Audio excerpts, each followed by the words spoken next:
Sir, प्राथमिक तफ्तीश में क्या मामला सामने है? जलगांव शहर कॉन्स्टिट्यूंसी का इंडिपेंडेंट कैंडिडेट है शेख अहमद हुसैन गुलाम हुसैन। इनका रिपोर्ट ऐसा हुआ कि मतलब सुबह अंदाज 4 बजे कोई अनजान आदमी ने उसका घर के ऊपर फायर किया है, ऐसा रिपोर्ट हुई थी।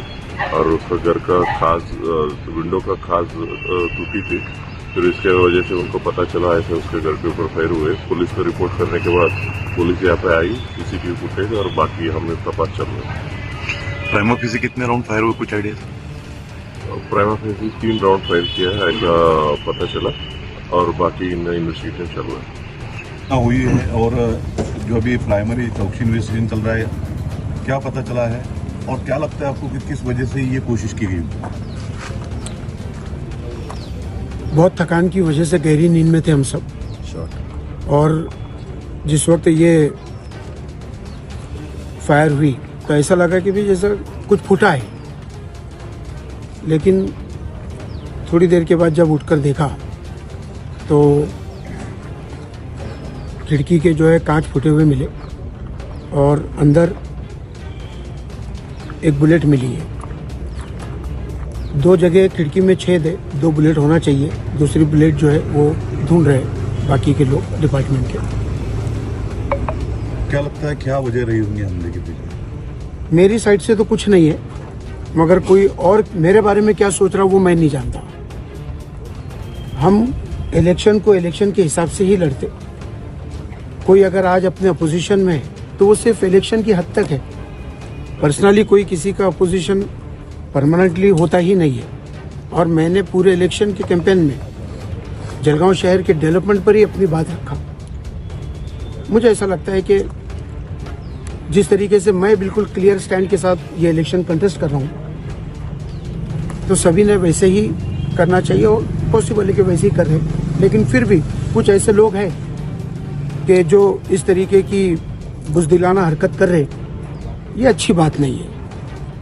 क्या करेंगे आप? अभी इलेक्शन के प्रचार का आखिरी दिन है तो क्या प्रचार रोक देंगे या माघारी के लिए आपके कुछ लोग प्रयास कर रहे हैं उसमें आप पीछे हट जाएंगे? नहीं, पीछे हटने का तो सवाल ही नहीं। अगर पीछे हटने का सवाल होता था तो 3 तारीख को या 4 तारीख को जो अपना फॉर्म वापस लेने का आखिरी दिन था उसी वक्त अपन फॉर्म वापस ले लेते थे।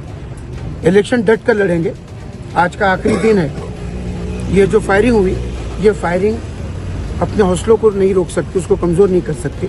आज फिर पूरी ताकत के साथ, पूरे जोश और खरोश के साथ ये जो आखिरी दिन है, लोगों से मुलाकातें होंगी और अपनी बात रखी जाएंगी। नहीं, सबसे पहले तो मैं ये कहूँगा कि अहमद सर पर जो एक बुज़दिलाना हमला हुआ है, सबसे पहले मैं एक धर्मगुरु, एक राजनेता होने के नाते मैं इसका निषेध करता हूँ। और ये बड़े अफसोस की बात है कि जलगांव जिले में ये अपक्ष उम्मीदवार पर, आज़ाद उम्मीदवार पर ये दूसरा हमला है। हालांकि अहमद सर और मैं दोनों हम अपोजिशन पार्टियों के, लेकिन जैसे ही मुझे नमाज पढ़ने के बाद पता चला कि अहमद सर के घर पर ऐसा हमला हुआ, हम फौरन यहाँ पर चले आए और 1 घंटे से यहीं पर हम खड़े हुए।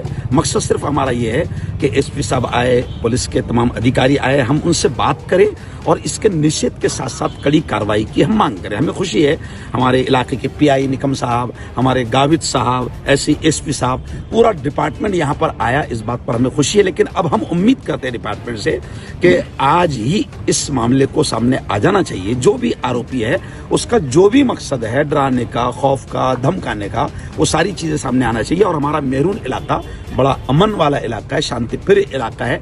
यहाँ पर ऐसी घटना हुई है, इससे हमें बड़ा अफसोस भी हो रहा है और दुख भी हो रहा है इसका। सबसे पहले तो अहमद सर पे जो ये भीड़ हल्ला हुआ उसका मैं और हमारा पूरा समाज और पूरा ये इसका निषेध करता है कि इस टाइप से भीड़ हल्ला किसी ने करना नहीं चाहिए था।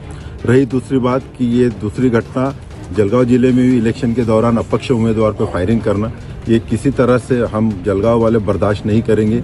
ये इसलिए किया गया है कि सर किसी तरह से डर जाए और डर के आगे वो झुक जाए। लेकिन सर और सर के कोई इलेक्शन है, लोकशाही है, उसमें सभी को हक है अपना, और वो अपना हक लड़ रहे हैं। इसके लिए ये डर और खौफ पैदा करने की कोशिश की थी। अभी हमने माननीय रेड्डी साहब से वही डिमांड की कि सर जल्द से जल्द आज ही के आज ये आरोपी पकड़ना चाहिए ताकि ये डर और खौफ समाज से निकल जाए और इस पर कड़ी कार्रवाई होनी चाहिए।